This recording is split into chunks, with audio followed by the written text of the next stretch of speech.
You fool! Warren is dead.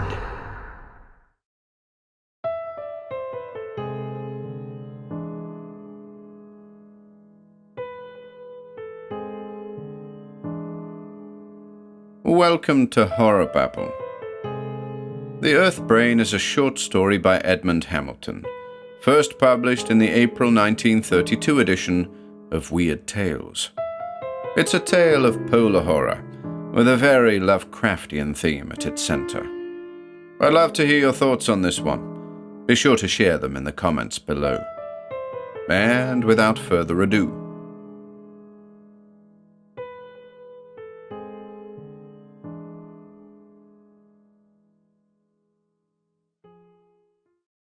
The Earth Brain by Edmond Hamilton. 1. Landon I had not seen for 2 years before that day when New York knew fear. That day is remembered yet, with its sudden and unexpected earth tremor that shook the island shortly after noon, swaying proud towers and shaking windows to fragments and loosing a storm of panic-stricken cries that could not drown the long, grinding roll of the shifting earth beneath. I was in the Midtown section that noon, and had been struggling through the hurrying crowds when the shock and quivering of the ground turned them suddenly into a white-faced, hoarse-voiced, and terror-smitten mob. For 5 minutes they and all New York's millions tasted fear as the streets quivered beneath them. Then the tremor subsided, and I saw Landon. He was standing almost against me in the throng, and his face was so strange that for a moment it held me without recognition. For Landon's face was a mask of fear, not the panic that was passing from those about me, but a fear beyond fear, a deep and alien dread. His dark eyes looked out of that white and twisted face as though into vistas of hell. And then I recognized him. "Clark Landon," I cried. "Why didn't you let me know you were back? I didn't even know you were in the country." His dark eyes surveyed me with a fixedness that chilled me. "I landed only 2 hours ago, Morris," he said. 2 hours ago, and you see what has happened already." "What's the matter, Landon?" I asked anxiously. "This earth tremor hasn't upset you. I shouldn't think it would bother you after the polar quake you went through. I read about it at the time." "Yes, that polar quake," he said softly. "You read that Travis and Skeel were killed in that, but I wasn't. I wasn't killed, no. But I've been in all the quakes that have been wrecking Earth since then. In Norway and Russia and Egypt, in Italy and England, and now here in New York." I was amazed. "Why, one would think earthquakes are following you," I exclaimed. "But they say all these tremors and quakes are due to the big polar cataclysm you went through.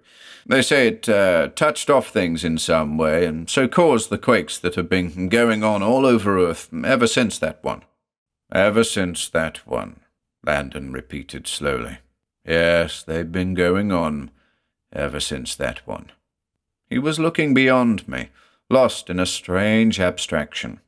By then, the streets about us were near normal, the city's millions losing their brief panic and taking up again the swift routine that even a near earthquake could not disturb for long.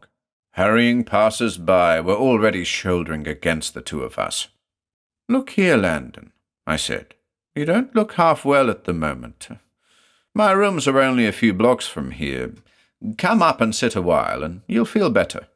"I'm afraid it will take more than that to make me feel better, Morris," he said.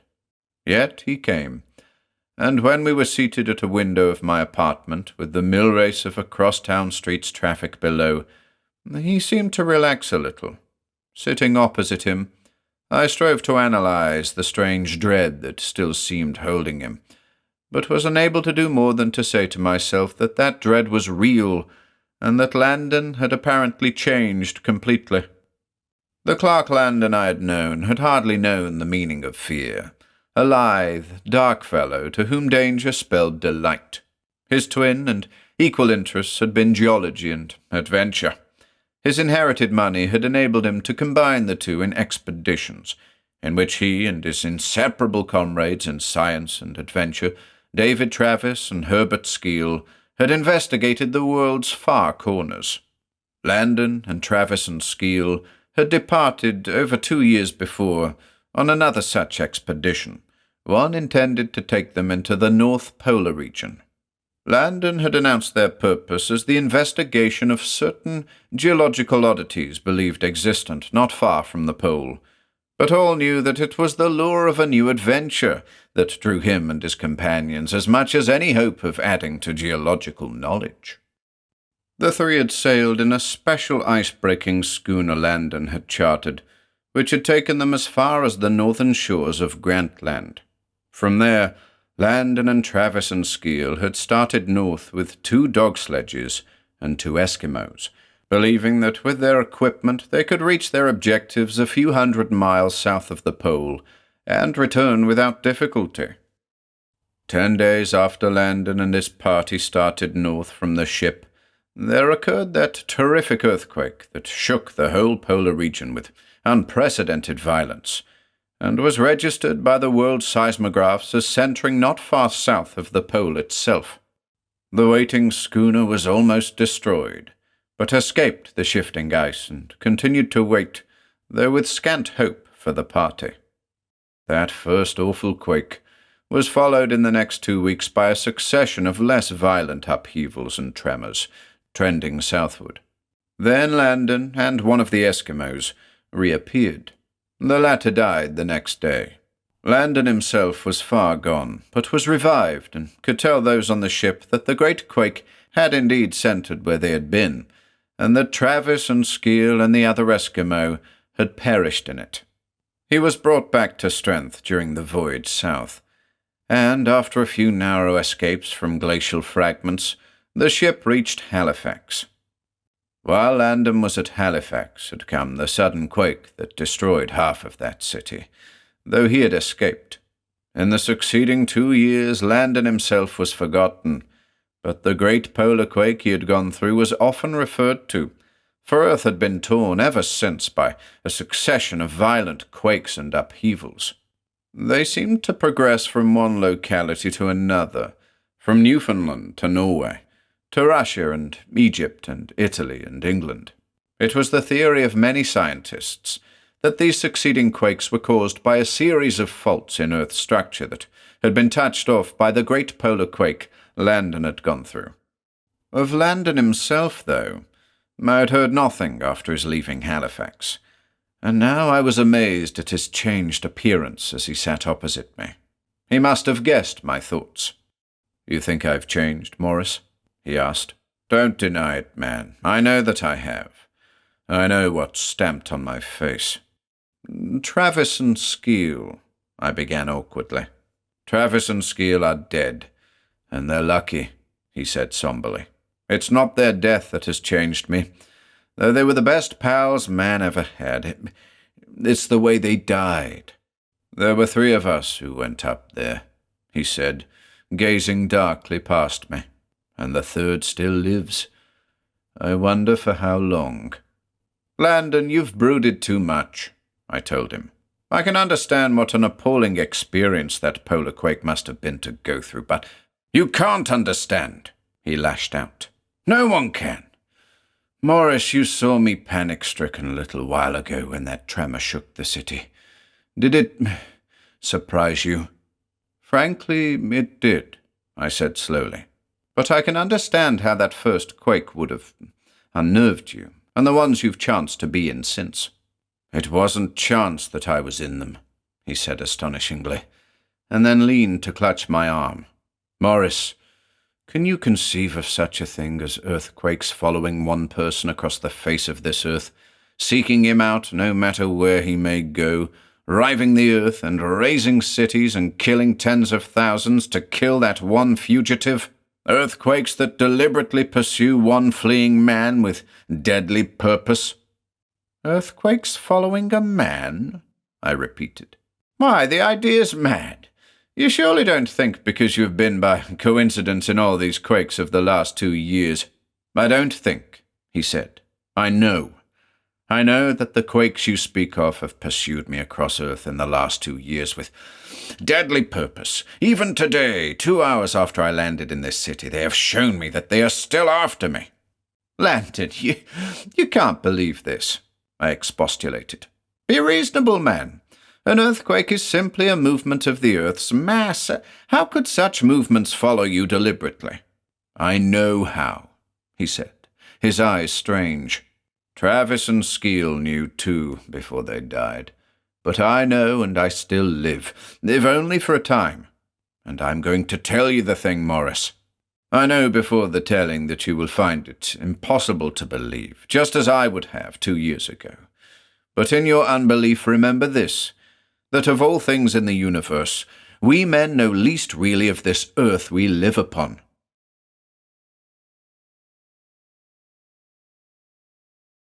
2. It has been over 2 years since Travis and Skeel and I started north on that trip of ours. We left St. John's in a sturdy Canadian schooner built for Arctic work, with a Canadian crew.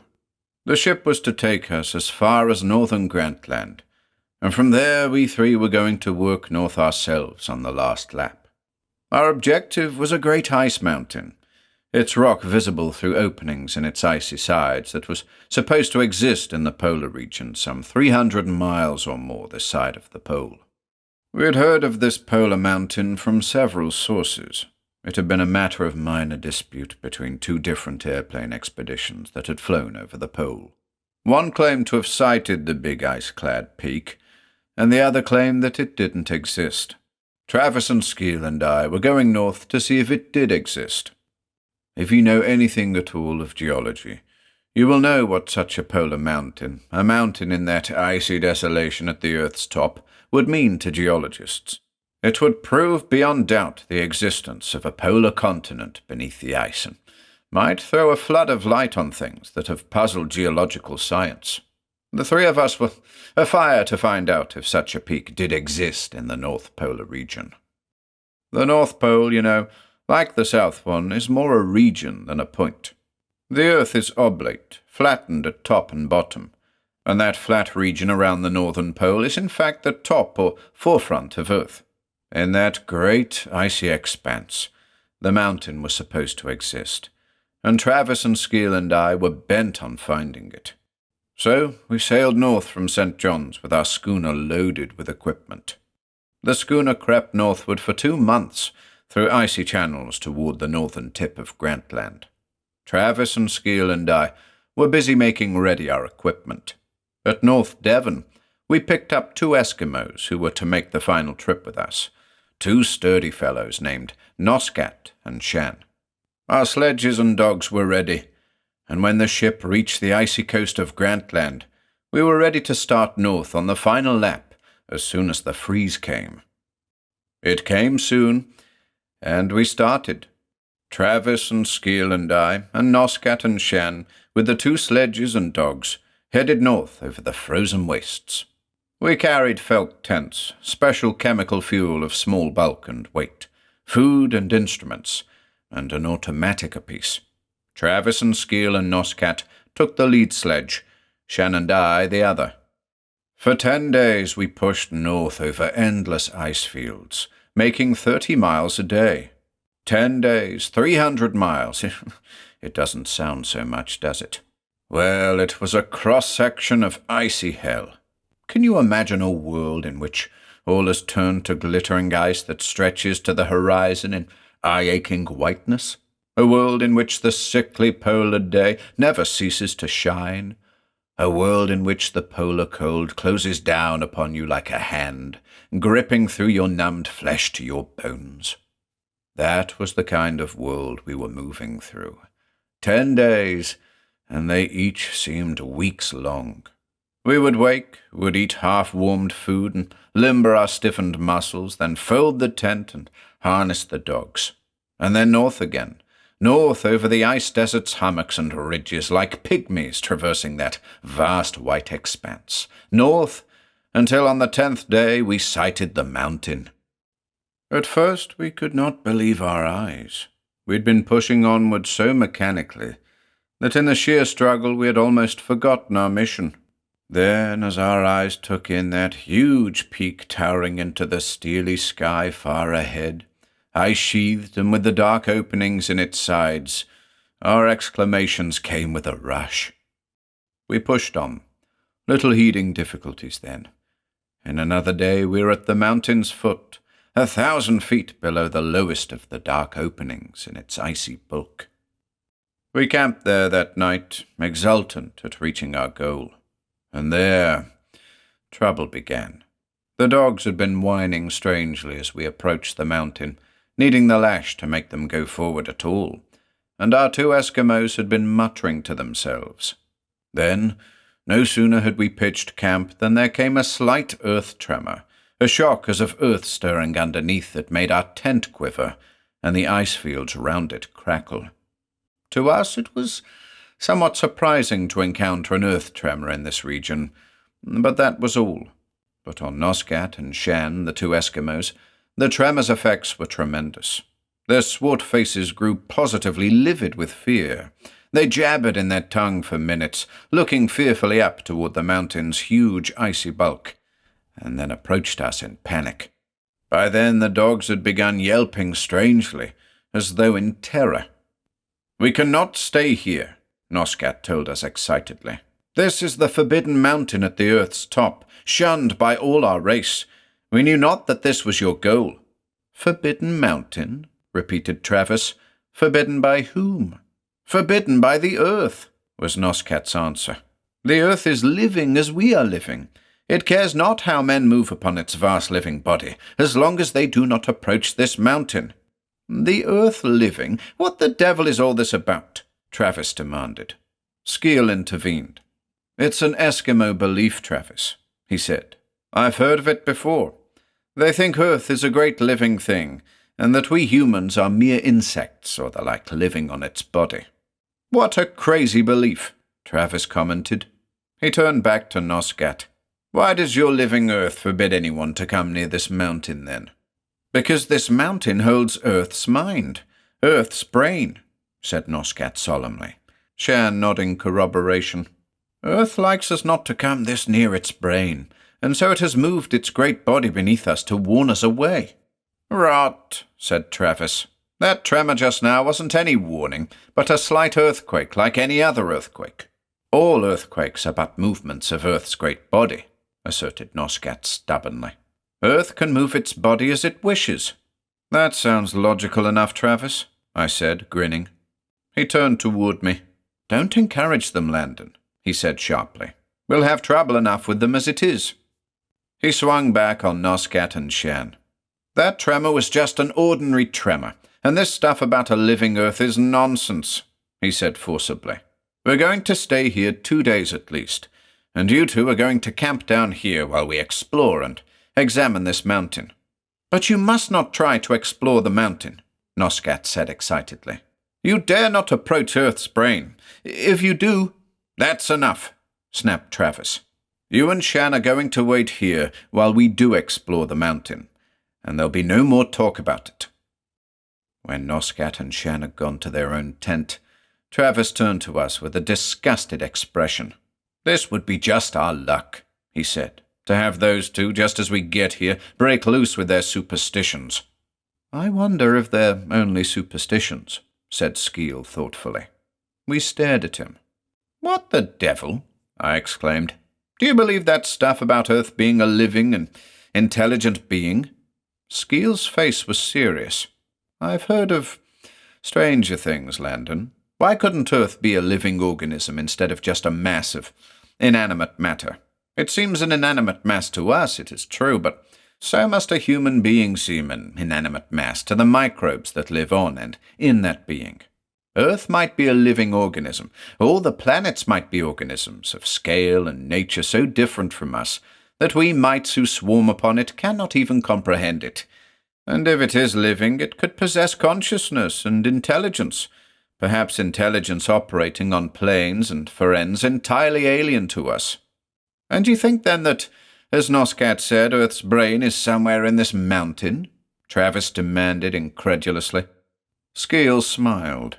"I don't say that. Though, as a matter of fact, if Earth were a living and intelligent organism, it would have to have the seat of its intelligence somewhere, and as likely up here at Earth's top as anywhere. "I'll say you're a cuckoo geologist," I exclaimed. "You're as bad as those two Eskimos." Travis stretched. "Well, whether or not Earth's brain is inside that mountain, we're going to do some climbing on it tomorrow morning. And some climb it's going to be," I told him. "If we can get up far enough to get a look at that uncovered rock, we'll be lucky." We turned in, huddling in our furs, and though the dogs were still whining in a panicky fashion now and then, we fell almost instantly to sleep. We were awakened when our watches told us it was morning by a sensation of someone shaking us, and found that it was another earth tremor that was rocking the tent, one as strong as or stronger than that of the night before. It was almost over before we were awake, the grinding crackle of ice dying away.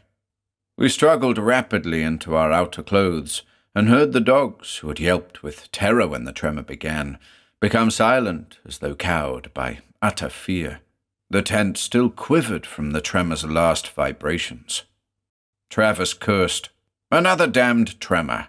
This will make those two swarthy sons of perdition harder than ever to handle, if I'm right." His surmise proved correct, for we had not emerged from the tent into the polar cold and glare when Noscat and Shan were upon us. They were quite evidently in an extreme state of terror. According to them, the tremor was another and stronger sign that the earth was uneasy at our presence near its brain, and a warning for us to turn and head southward at all possible speed before Earth destroyed us.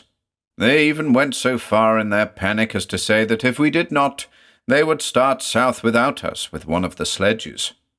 Travis's cold voice whipped to them through their terror. "You'll stay here, all right," he told them. "You know too well what would happen to you if you showed up back down there at the ship without us. But if you try to explore the mountain, Earth's brain will be very wroth," wailed Shan. "All Earth will be wroth against you." "I've had enough of this crazy talk about Earth and its brain," Travis told them impatiently. "You two will stay here until we come back, or you'll go with us." At that alternative, both Noscat and Shan became silent out of sheer terror. I told them to see to the dogs, which were still acting strangely, and then, with Travis and Skeel, prepared for our climb up the icy mountain side. As we could not hope to bring back any specimens, even if we succeeded in reaching one of the openings in the mountain's ice sheath, we took only our ice axes and a single rock axe. We wore our automatics in our belts with the idea of impressing the two Eskimos if they still harbored ideas of flight, and we were roped together. With a final admonition and warning to Noscat and Shan from Travis, we started up the icy mountainside.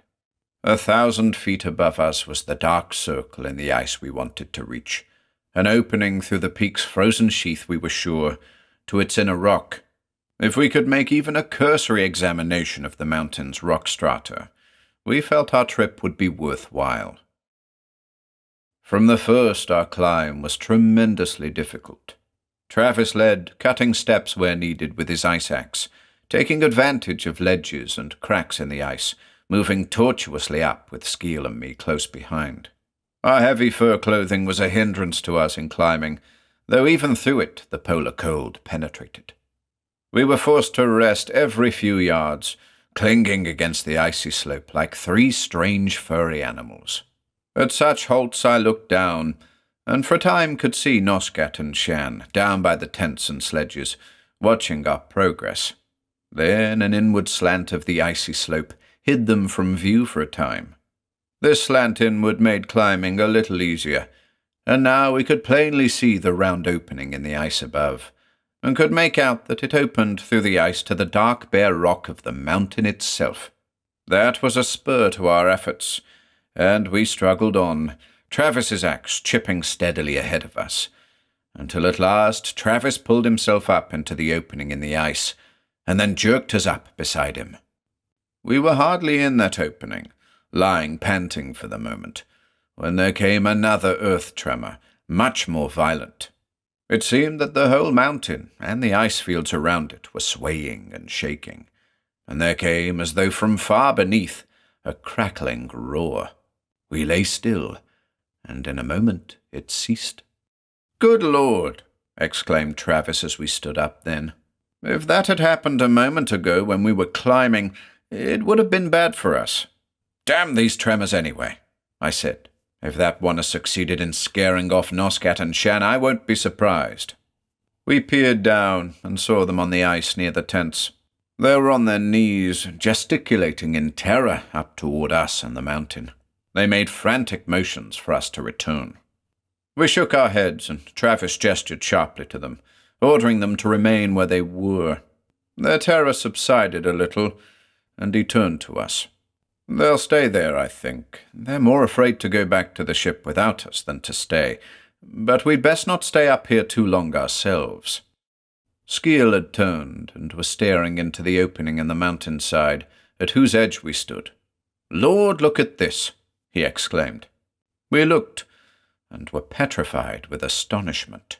The opening in which we stood was the mouth of a round tunnel that slanted straight back and downward into the mountain's mighty mass. This tunnel was 30 feet in diameter, and ran inward toward the mountain's center in a slight downward grade, as straight as though it had been gouged by a huge punch. There was no ice in the tunnel, though a steady current of air rushed down it. We examined the black rock of its walls quickly, then again with mounting excitement. It was a geologist's nightmare. This mountain's rock was stratumless, a smooth black rock that might have come from Earth's innermost mass. "I'll say we found something here," cried Travis excitedly. "Why, this rock is pre-igneous even. It's a kind of rock geology's not even heard of." "But this opening, this tunnel leading down into the mountain," I asked. "What could have formed it?" "God knows, Landon. But the other openings we saw in the mountain's ice sides must be the mouths of similar tunnels, and they must lead down to some central opening or space, for there are air currents in this one." Travis unhooked from his belt his flat metal electric torch and sent its ray down the dark tunnel's length. The quivering little beam wavered down through the next few hundred feet of the tunnel, but showed only the same smooth black rock sides. "The only way we'll find out what this tunnel leads to down there is to follow it and see," said Travis. "Come on, you two." We started down the tunnel. Its grade was not steep enough to make it perilous, though its floor, like its sides, was so smooth as to make footing difficult. We had a hard time to keep our footing when, a moment or so later, there came another tremor that swayed the mountain so that the tunnel's floor seemed to pitch beneath us. By then we were too excited over the geological strangeness of the tunnel and the black rock and the whole mountain to mind the tremor. We pressed on, Travis's quivering beam preceding us, with the circle of white light that was the tunnel's mouth dwindling and disappearing behind and above us. We paid no more attention to another tremor that shook us a few moments later, or to still another that followed that one closely. Within a quarter hour we had followed the tunnel downward for a half-mile, and had found that it curved slightly now instead of running straight as heretofore, but led still in a general direction down toward the mountain's center. By then, too, the tremors and quakings of the mountain and earth around it had become practically continuous. The tunnel's walls were swaying unceasingly around us, not violently but noticeably, and the sound of these continued earth movements was now a tremendous monotone of rumblings and mutterings from far beneath. The strangeness of these continued tremors penetrated through even our excitement, and we stopped in the tunnel's curve we were passing through, Travis flashing his beam ahead and behind. "Damn queer, all these tremors at once," he exclaimed. "They seem to be getting worse, too." "I'm beginning to think this whole mountain is queer," Skeel said. "Tell me, have you two felt anything?" We stared at him. We had experienced with increasing strength a sensation so strange that neither Travis nor I had mentioned it. It was a sense of a tangible and powerful force that flooded out over and through us from ahead, a tingling force that had a strange effect upon my will. I cannot describe that effect better than by saying that the farther down into the tunnel we went, the more did my own will and personality seem shared or usurped by some will or force utterly alien and different. In other words, that as I went on, I was not only Clark Landon, but something or a part of something vast and strange, whose will partly replaced Clark Landon's will in me. I felt it, yes, I told Skeel, but I didn't know you had. You too, Travis? Travis nodded puzzledly. I felt it also. There must be some center of radioactive or electrical force down in this mountain, and the closer we get to it, the more it affects us. But what about the tremors? Skeel asked. Can we go on in the face of them and this other thing? The devil with the tremors, said Travis impatiently. There's something tremendous down inside this mountain, and I say we go on, tremors or no tremors. What do you think, Landon? Skeel asked me. I looked doubtfully from him to Travis. After all, we've been in worse tremors than these, I said, and I think Travis is right when he says there must be something tremendous down in this mountain. I think there is myself, said Skeel, and I think that with these tremors it's warning us back. Oh, rot, said Travis. Are you going to start that silly notion of Noscats about Earth's brain being down here? No, I'm with you two if you want to go on, Skeel said. Then on it is, I said. We can't go a great deal farther anyway, for we can't spend too long a time down here. We resumed our interrupted progress. The tunnel curved on downward toward the mountain's heart. The currents of air still rushed down it unceasingly, making me wonder, as we went on, whether what thing of force was down here somehow drew or attracted those air currents through this and the other tunnels leading up to the mountain's sides. The tremors were somewhat more violent, and it was evident that the whole mountain must be shaking. We moved on without commenting on them, though. It was hard work to keep our footing on the smooth, swaying floor of the tunnel, and we were thrown continually against its sides, sometimes with force. But we held to our downward progress, drawn by the mystery we were now sure this mountain held. For the strange force that beat upon us from ahead with increasing strength as we went on could only be mysterious and unheard of to our science, so strange it seemed. The sensation as of the impact of a colossal will was stronger and stronger. Can you imagine a will so mighty that mere nearness to it makes one feel its power as tangible force? That is what this alien force inside the mountain felt like to us. Skeel's face was becoming grave, and even Travis seemed troubled as we went doubtfully on. The tremors by then had become really terrible, great roarings and shakings that swayed the tunnel's walls about us. But now so strange was everything, so dazing that vast, enigmatic force that beat stronger upon us from ahead, that we paid small attention. We rounded another long curve in the downward slanting tunnel, and saw a ghostly glowing light ahead in it, heard a soft roar of steady sound over the grinding crash of shifting rock. Like puppets drawn by forces outside us, we pressed onward toward the light. As we neared it, the impact of strange forces from ahead was almost stunning. There came a great last tremor that almost flung us from our feet, but even Skeel did not mind it, since in the moment it came we had reached the glowing light, had emerged suddenly from the dark tunnel into a great, glowing lit space. We halted in it, stupefied. The tremor stopped altogether at that same moment, but only our subconscious minds registered the fact. We three were gazing across the great cavernous space into which the tunnel opened.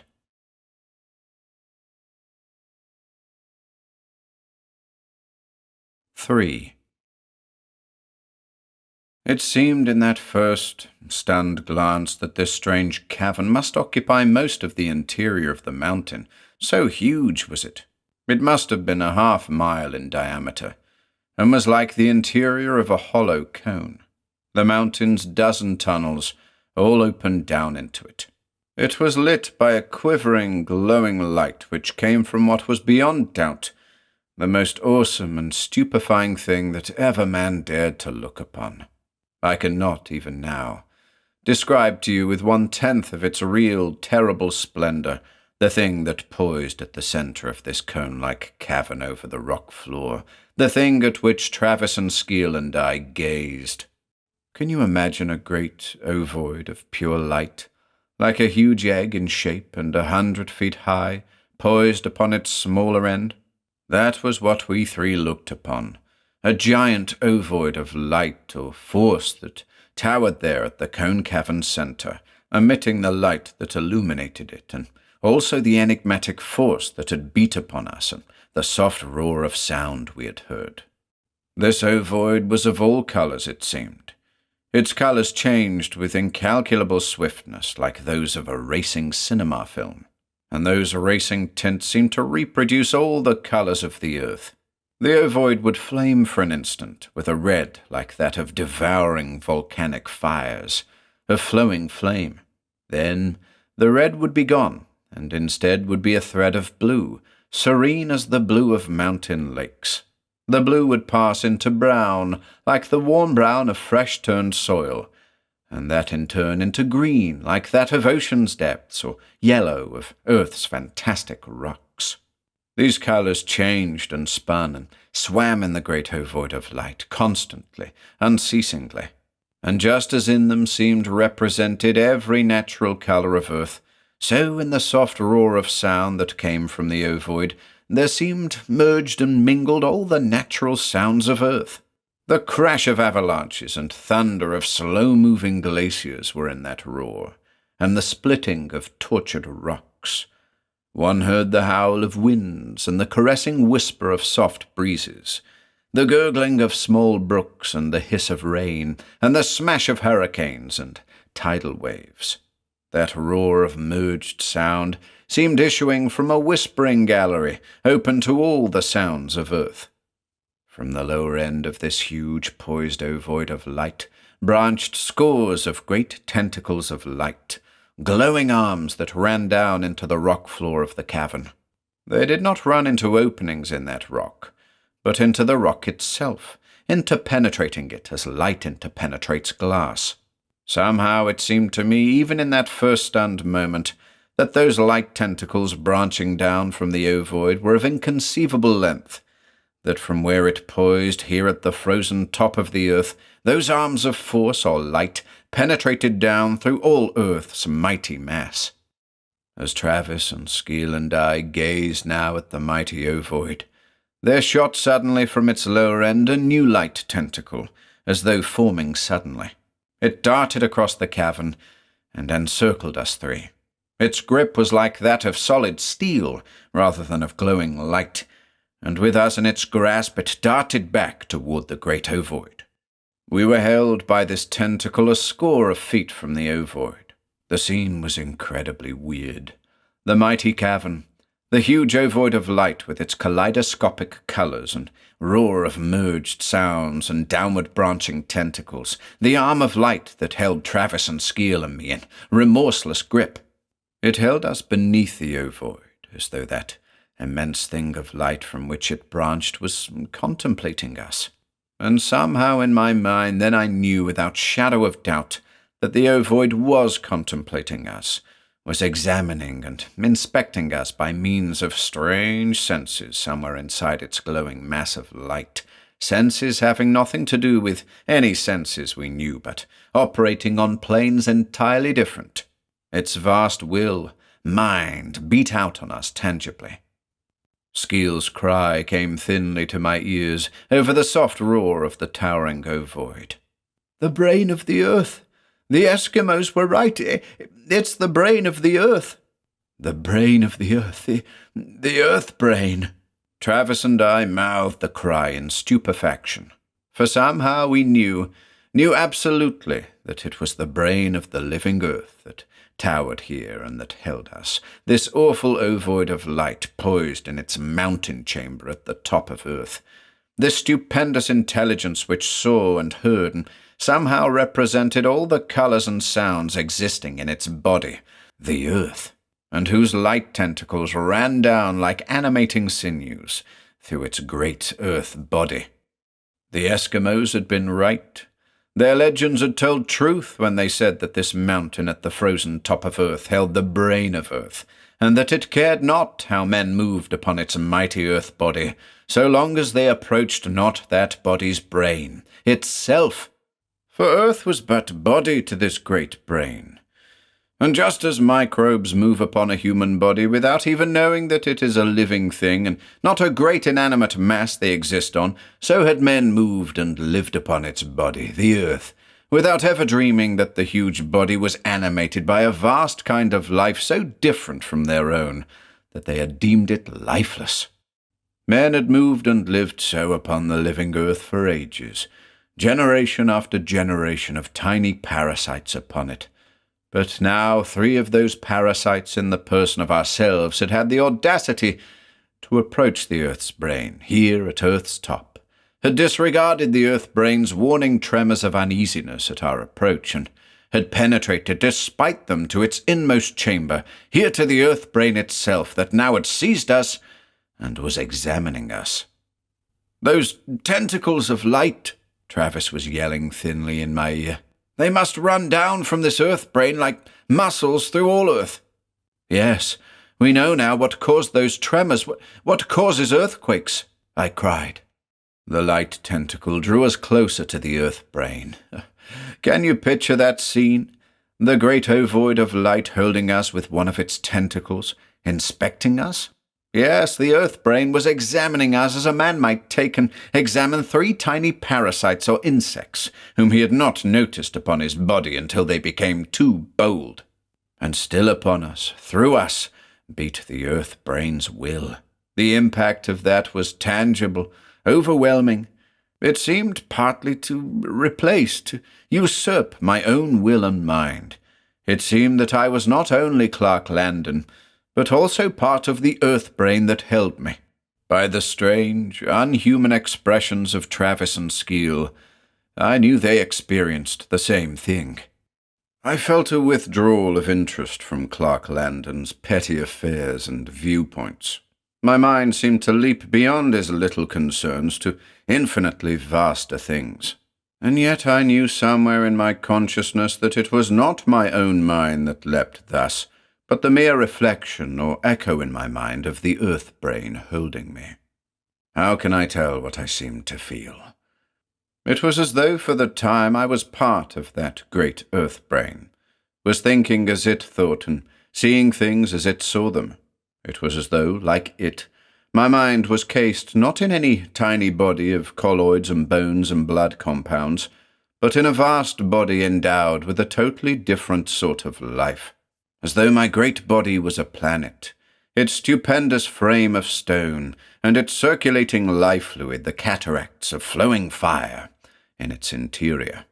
As though all the multitudes of land and water forms of life that swarmed upon my vast body were as unnoticeable and unimportant to me, intent on my own vast affairs, as microbes to the human upon whose body they live.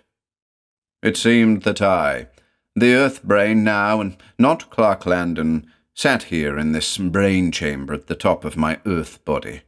Poised here, I was as aware of all my great body as a man is of his arms and legs. For down into my earth body ran the tentacles of light that extended to the uttermost parts of earth, the muscular system by which I moved my earth body at will. I moved one of those mighty muscles of light, and the answering movement of my earth body was a great quake on the other side of earth. Another of my muscles twitched, and an avalanche crashed somewhere else on earth. I paid no attention whatever to the verminous tiny things dwelling upon my body, often annihilated in hordes by my earth body's movements. And I, the earth brain, and my great earth body were not stationary, but moving, My great body was racing at awful speed through vast leagues of infinite space.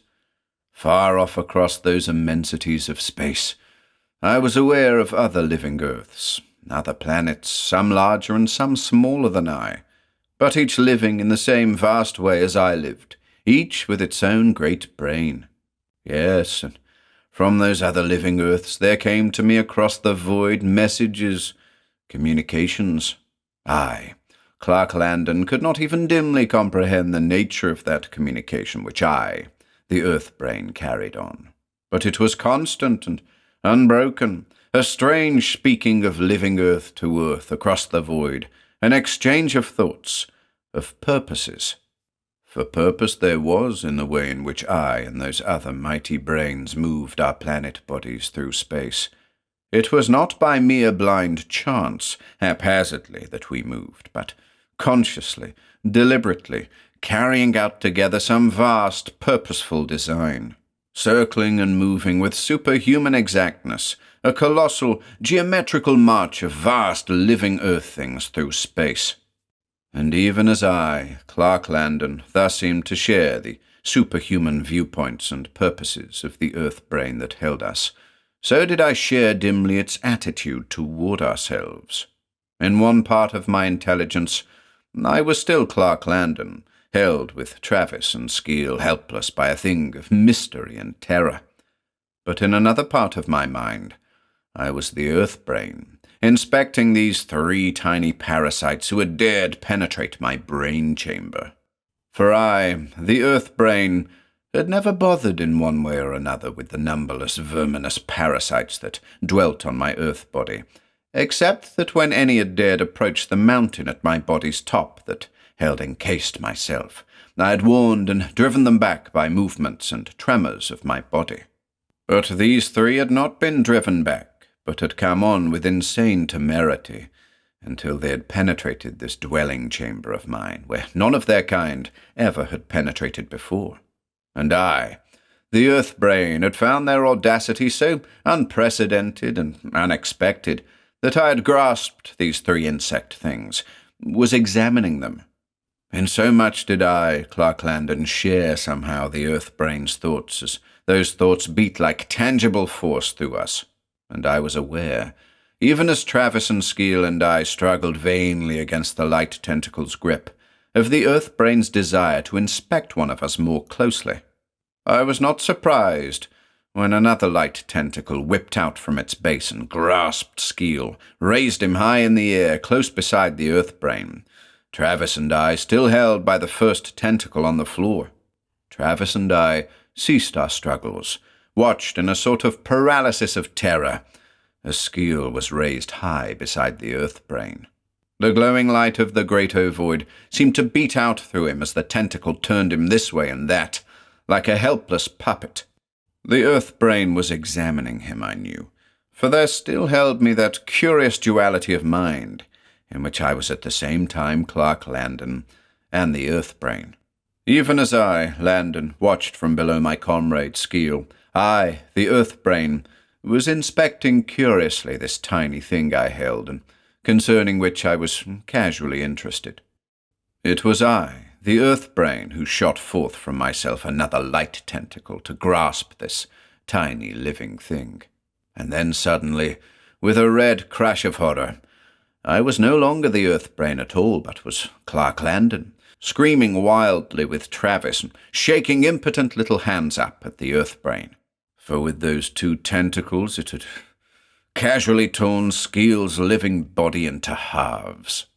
The tentacles held the 2 torn red things of broken flesh and bone that a moment before had been Herbert Skeel, closer to the earth brain's towering ovoid. The earth brain was inspecting them, as calmly and dispassionately as a man might tear apart an insect and examine its interior structure. "Skeel!" Travis was screaming raggedly over the unceasing soft roar. "The thing's killed Skeel!" "It's vivisected him," I cried. "I'll kill the damned thing! I'll kill it!" I was struggling insanely to reach the automatic in my belt, but held in the light tentacle's grasp with Travis, I could not move my arms an inch. The Earth-brain still was examining the broken body of Skeel. The great ovoid's changing colour still raced and swam, its roar of merged sounds unceasing, and its mighty will still flooding tangibly through us and giving us that queer sense of identity with the Earth-brain. But that sense was overwhelmed in me now by my wild fury at seeing Skeel, the comrade of Travis and myself for so long, slain so terribly before our eyes. Travis and I were mouthing wild threats at the towering ovoid. The Earth-brain paid no more attention to us than might a man to the waving antennae of ants beneath his feet. It broke the halves of Skeel's body into smaller pieces. After a moment's inspection, it dropped these red fragments, and the two tentacles that had held them shot down toward Travis and me. They grasped Travis and swung him up toward the Earth-brain's side, as Skeel had been swung, to vivisect him as Skeel had been vivisected. The other tentacle of light still held me on the floor, but in the moment Travis had been taken by the two, the grip of it upon me had perforce for an instant loosened, and in that instant I had ripped my pistol from my belt. Now, as Travis was raised toward the Earth-brain, I aimed in a flash and fired a stream of steel-jacketed bullets up into the Earth-brain's mighty ovoid of light. It was in the sheer madness of insane fury that I shot thus into the Earth-brain, for I had no conscious hope of hurting in the least that terrific thing of tangible light and force in which its intelligence was embodied. But certain it is that even unconsciously I had no expectation of the cataclysmic reactions that took place the instant after my bullets tore into the Earth-brain's ovoid of light. The Earth-brain flamed pure crimson instantly, the crimson of leaping hellfires and raging infernos, the red of a superhuman, stupendous wrath. Colossal anger emanated from it at the same moment like a wave of destroying force, and as that cosmic wrath swept through me, I knew that I had committed blackest sin against the universe in daring to attack the brain of the living earth body, upon which dwelt I and all my tiny race. And as the Earth-brain blazed blinding crimson in rage, all its great tentacles or light muscles whipped and twisted in a wild convulsion of insensate wrath. Travis was flung against the cavern's wall and smashed into red pulp by the impact.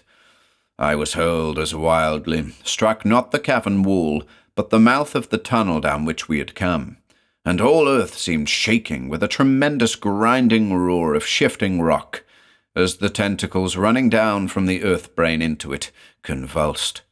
The Earth-brain had for the moment gone mad with sheer rage, and its earth body was shaking and quaking in that mad spasm.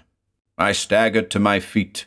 The mountain, the great cavern and the tunnel in whose mouth I was standing, were rocking about me like a leaf in the wind. The Earth-brain, in its mad access of rage at having been attacked, had for the moment even forgotten me, who had dared make that attack, and was reacting in an insensate convulsion of fury that was shaking the whole upper part of its earth body, the whole polar region.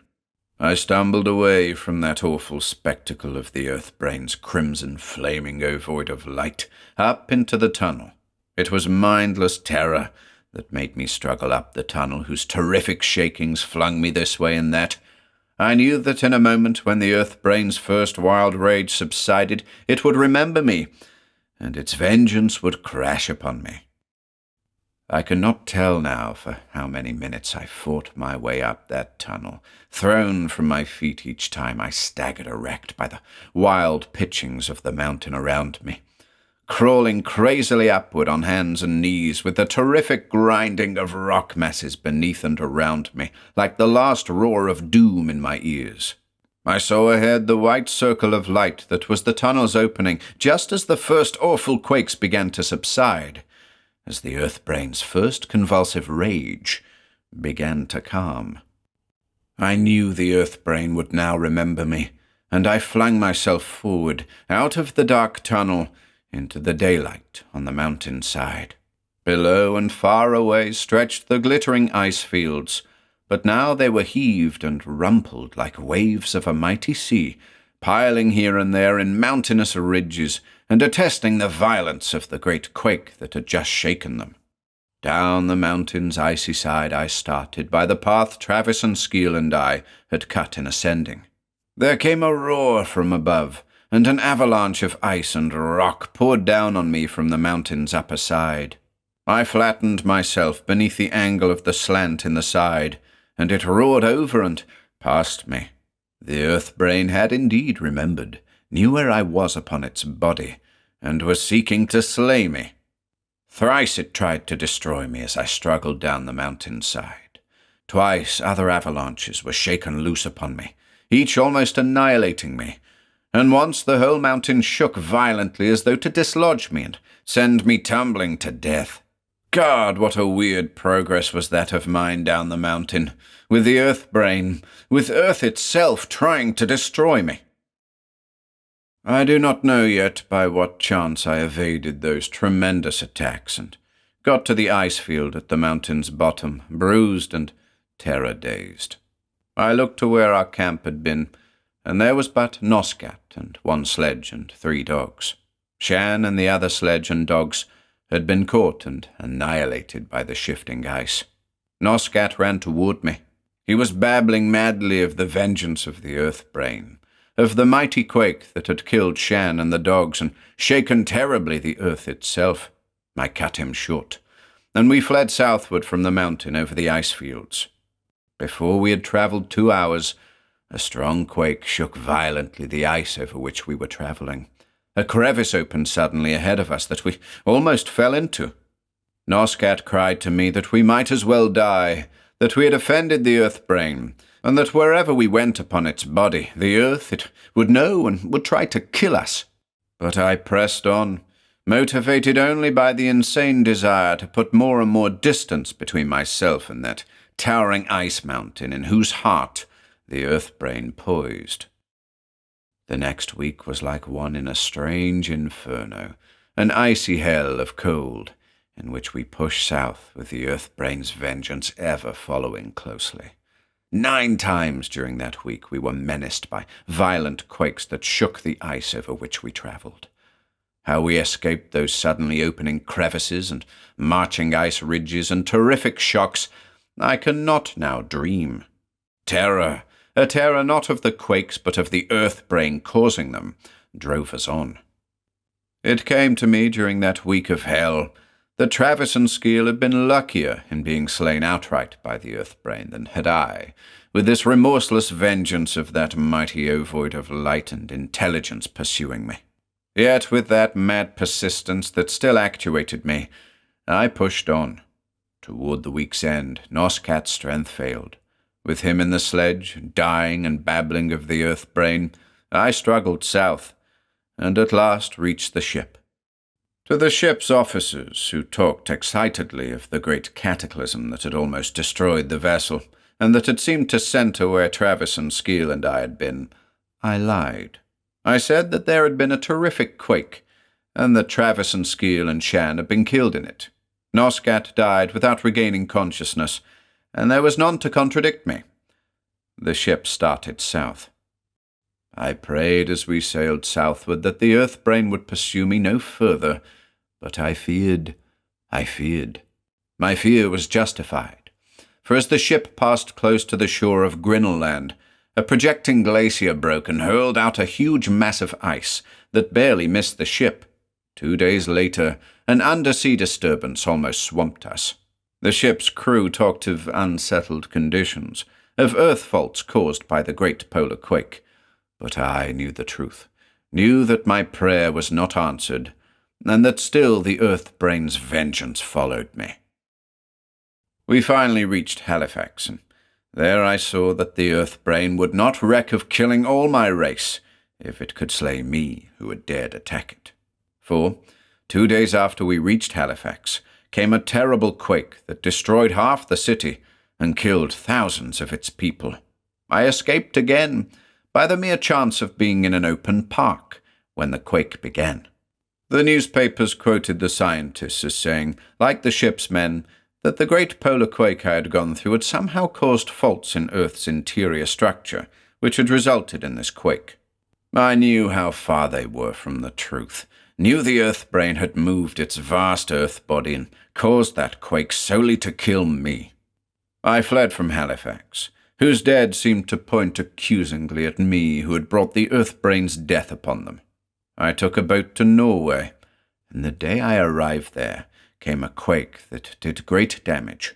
By then I knew enough to stay out of buildings that might crash upon me, even sleeping in the open air.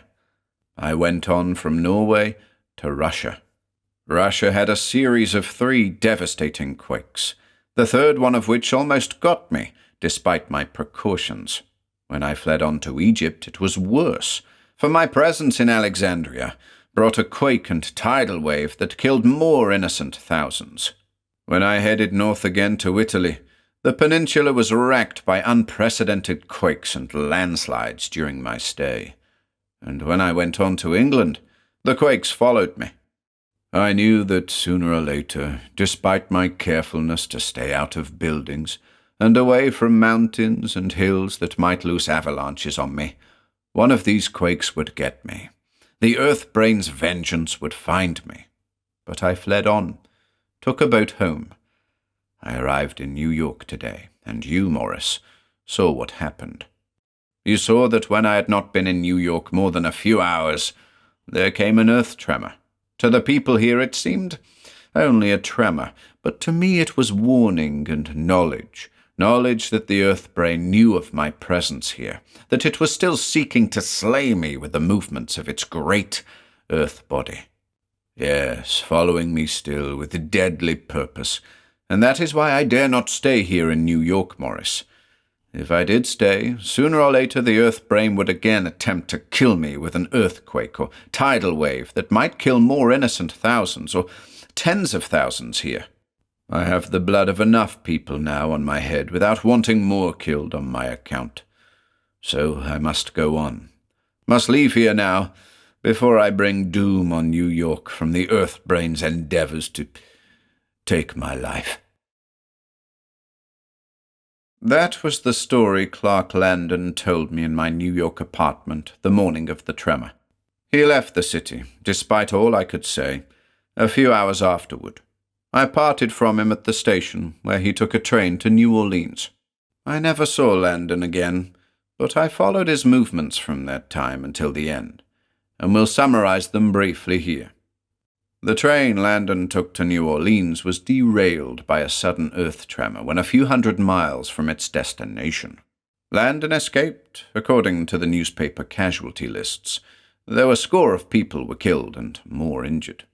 There were several earth shocks of varying violence while Landon was in New Orleans, but they ceased after he took a banana boat to Mexico. 10 days later, I read of a violent quake that had destroyed the town of Tegucigalpa in northern Mexico and the neighboring villages of Causo and Sant Leon.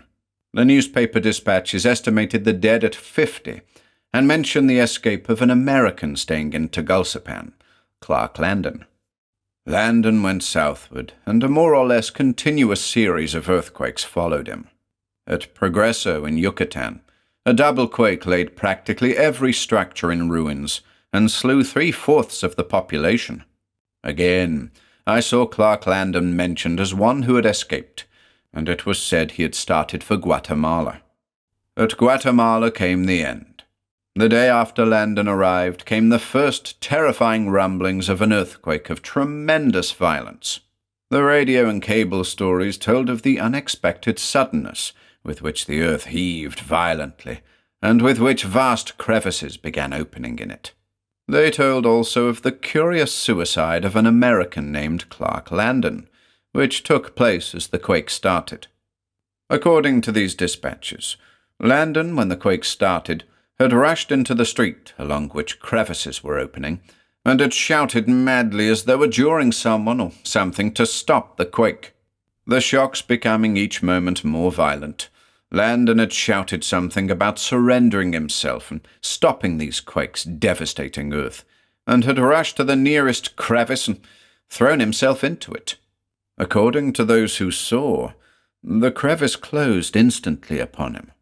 With Landon's death, the quake stopped almost at once, the tremors subsiding. Though a few of Guatemala's buildings were shaken down and much glass shattered, there was no other damage, and so Guatemala had cause for rejoicing. It was only after the first sensational stories of the quake and its sudden stop had filled the papers that they carried the minor detail of Landon's strange suicide. The quake at Guatemala was the last of the series of earthquakes that for almost 2 years had wrought destruction over Earth's surface. There have been minor tremors and movements since, of course, but no such succession of cataclysms as that which began with the great polar quake and moved here and there over Earth until it ended at Guatemala. That is all of the story, and I, Morris, intend to attach to it no explanation or attempt at explanation.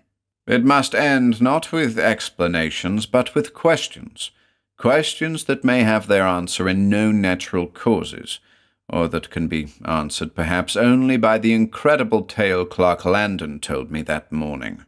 Was that tale the literal truth? Did Landon and Travis and Skeel actually penetrate that icy mountain at Earth's top to find there the Earth brain, the vast mind that has this Earth for body? Was it because Landon attacked that Earth brain that for 2 years Earth was racked by quakes? Certain it is that that terrible series of quakes did follow Landon over Earth's surface. Whether that was by coincidence only, or whether those quakes were the deliberate movements of its huge Earth body by which the Earth brain was striving to kill Landon, as he believed, there will be different minds.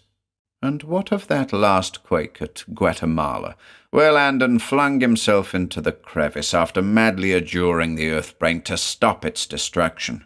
There can be no doubt that Landon saw himself as bringing endless death and destruction on innocent cities and peoples by his mere continued living, and that he felt at last that only by sacrificing himself would the Earth-brain's vengeance be satisfied, and the quake cease.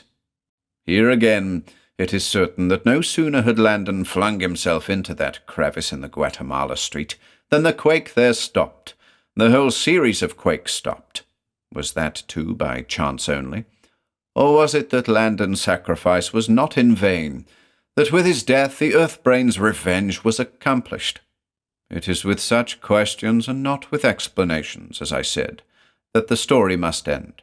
We cannot say whether up in its mountain chamber at Earth's top sits that mighty ovoid of sentient light that Landon called the Earth-brain, whether we who consider ourselves masters of all are not but a race of microscopic parasites dwelling upon the vast and strangely living body of that Earth-brain. It may be that we shall never be able to say, and I think that that is best. I think it is infinitely best that we, who know so much so certainly, do not know this thing.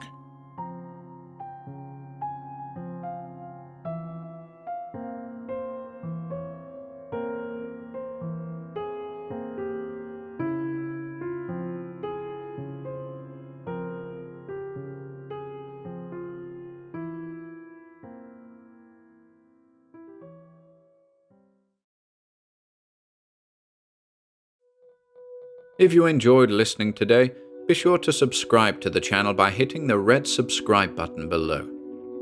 After doing so, click the bell icon next to the subscribe button to receive new content notifications. If you'd like to support our work and receive exclusive perks, consider becoming a channel member by clicking the join button below. To support us in other ways, see the video description for links to our Bandcamp and Patreon pages, and further information relating to our releases on Audible, iTunes, and Spotify. And until next time.